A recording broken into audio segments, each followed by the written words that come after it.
Welcome to the Genius Factory. Enjoy the video. You start by confirming the exact system. EO, FileNotFoundException message, and the target path. Once done, compare that path to the actual runtime working directory and build output. Many misses come from wrong relative paths.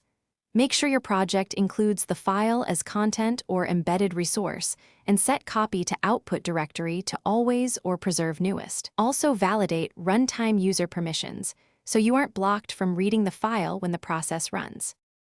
Next, you instrument the app to log path. Get full path, current directory, and assembly.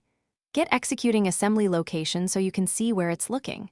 Then normalize paths. Expand environment variables, replace backslashes, and prefer absolute paths where possible. If you load by assembly resource, inspect resource names with get manifest resource names. For file loads involving other frameworks or plugins, check probing paths and binding behaviors. Once identified, adjust your code or deployment layout to match where the file lives. Finally, update deployment or code to use the resolved path. Copy the file into the output folder, reference an absolute path, or load the correct embedded resource name. Then run the app under the same user and environment as production to verify the exception is gone.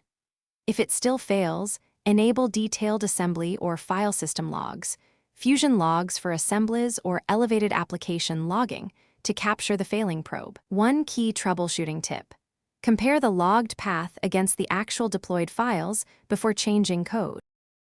Thanks for watching. If you found this helpful, don't forget to like and subscribe.